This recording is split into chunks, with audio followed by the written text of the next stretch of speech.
শাশুড়ি চুলের মুঠি ধরে টানতে টানতে নিয়ে গিয়ে আবার মারছে। স্বামী আমাকে লাথি মেরে ছাদ থেকে ফেলে দেয়। আমার অনেক বড় চুল ছিল, সেই চুল ওরা তিনজন মিলে জোর করে কেটে দিছে। মেয়েরা কতটা ধৈর্যশীল হতে পারে এই ভিডিওটা না দেখলে বুঝতাম না, আপনারাও দেখেন। আর তখন আমাকে বলছিল যে এরকম 3.5 লাখ টাকা লাগবে, আমরা বিল্ডিং করব, 3.5 লাখ টাকা লাগবে। আমি ম্যানেজ করে দিয়েছি, আমার বাবার বাড়ি থেকে এনে দিছি, ওরা নিচে যৌতুক সেটা। তারপরে আবার দাবি করে আমার কাছে একদিন আমার শ্বশুর আর শাশুড়ি এসে বলতিছে যে বাড়ি থেকে 3 লাখ টাকা এনে তো আমরা নিচতলাটা করব।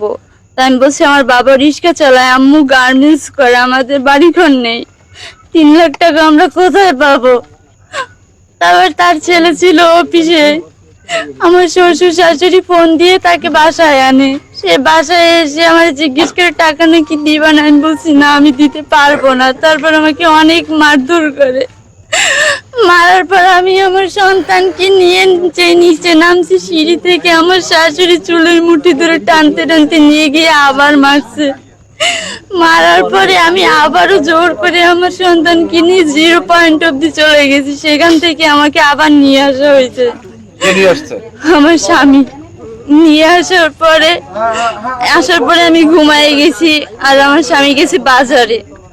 বাজার থেকে সন্ধ্যায় আসছে, সন্ধ্যা আসার পর বলছে তোমার কানে কি কথা ঢুকছে, 3 লাখ টাকা কি এনে দিতে পারো? আমি কি আমাকে মেরে ফেললো? আমি টাকা এনে দিতে পারবো না, আমার কাছে টাকা নেই, আমার আব্বু আম্মু দিতে পারবে না, তারা নিজেরাই খেতে পারে না। তারপরে আবারও মারছে। ওর মাকে বলতেছে আম্মু এসে ধরেন তো, ও রাজি হচ্ছে না টাকার জন্য।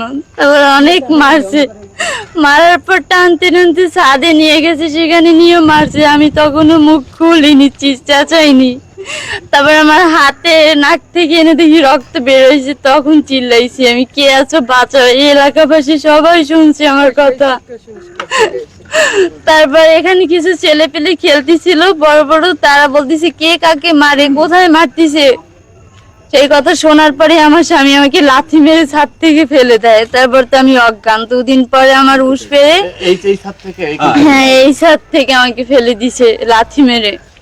2 দিন পর আমার হুঁশ আসে, আসার পরে দেখি আমার স্বামী আমার পাশে বসা। তো সে হুঁশ ফেরার সাথে সাথে আমার পা ধরছে, বলতেছে যে কাউকে কিছু বলো না, আমি তোমাকে নিয়ে সংসার করব, টাকা আনতে হবে না, আর তারপর যদি বাড়াবাড়ি করো তাহলে আমার সন্তানকে নাকি মেরে ফেলবে।